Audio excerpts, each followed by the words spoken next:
Now, Star Wars Under the Mouse, haha, didn't fare very well, did it? Like you would go to a store and you would see all of the Star Wars toys just gathering dust. No one was buying them anymore. The Star Wars hotels and theme parks and attractions, no one was going there anymore. You would go to a Star Wars forum to talk with like-minded individuals, but it was filled with Democrat talking points.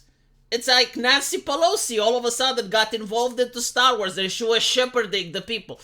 So suffice to say, the brand wasn't faring very well. I don't know what Disney did, heaven forbid for me, to critically analyze what they did, but objectively it is a failure. Like someone somewhere managed to make a mistake. So now Disney has to change things around. And I notice how they're going to do it. They're going to go back to the roots of what made Star Wars Star Wars.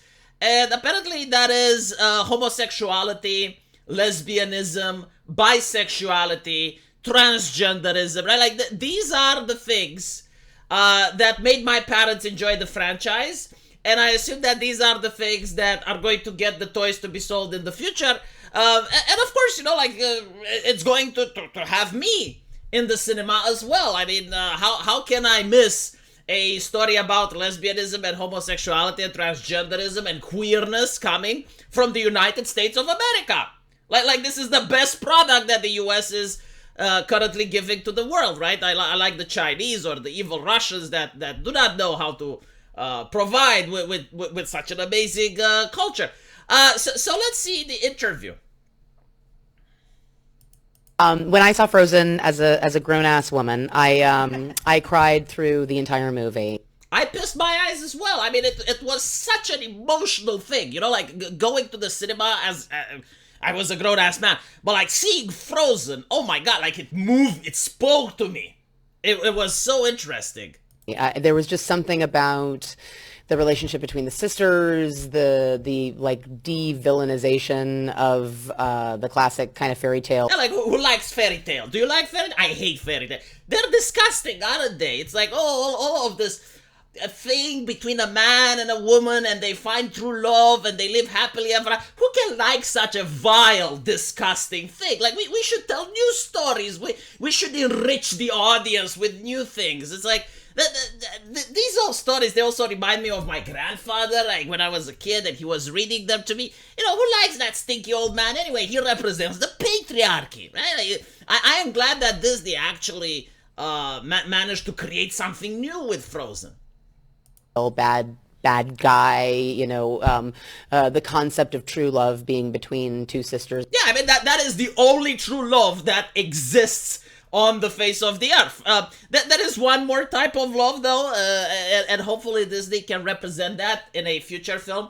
It is the love between the corporation and the corporate family, right? So, like, fuck that shit you have at home. I would say that love is even more important than the love between two sisters, right? Like, when you go to your company and the HR lady says that you're part of the corporate family, that is true love. That is genuine American love. That is the most powerful sentiment that mankind has ever created.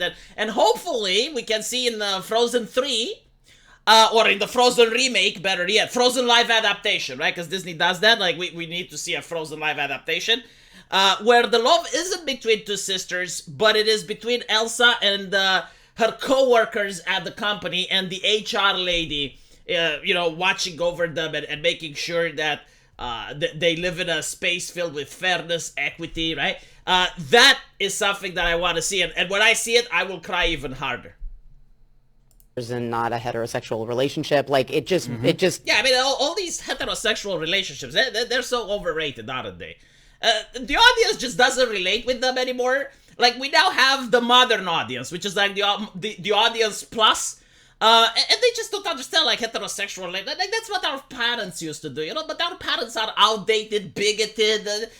What do they know about the world? No, to represent heterosexual relationships in 2024, I mean, come on, who does that, right? I'm really glad that Disney has finally moved on from that. destroyed me completely. And I thought, gosh, I would love to make something like this that is, for lack of a better term, Disney, meaning it's something that like my parents would have allowed me to see when I was younger as a queer person. Gotcha. But I would have been able to understand as a queer person. And I think I would have had a completely different life. I wonder if I will understand it though, right? Because it seems like you're making a movie for your personal experiences, which is great. I'm not going to stop her, but like, will I be able to relate with it? And if I don't, should I give them my $70?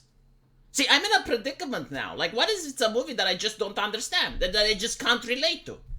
It seems to be like overly complicated, right? Like it seems to speak to higher emotions and higher cognitive things that my little cisgender white man brain may not be able to comprehend. So, I just want some entertainment. I just want to see some people flying around the spaceships and doing lightsaber battles.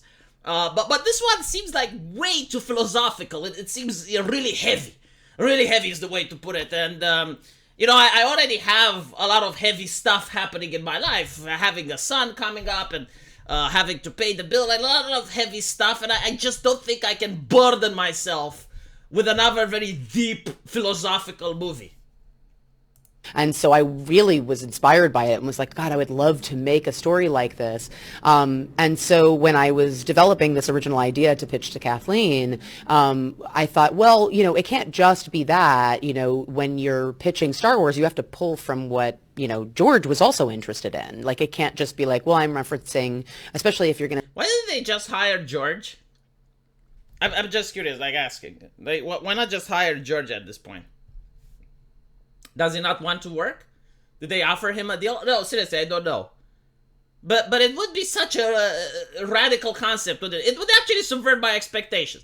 It would subvert my expectations if they hired George Lucas. But like, probably George doesn't care about these philosophical things, and he just wants lightsaber battles and shit. There's how much 10 more seconds of the interview. All right, let's watch it till the end.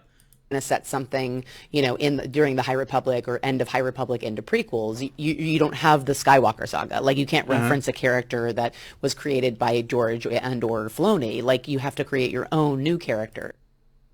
I mean, it's such a shame, isn't it? Because I would have loved to see the expanded universe being injected with current day themes for the modern audience, right? Because the expanded universe was for the bigoted audience.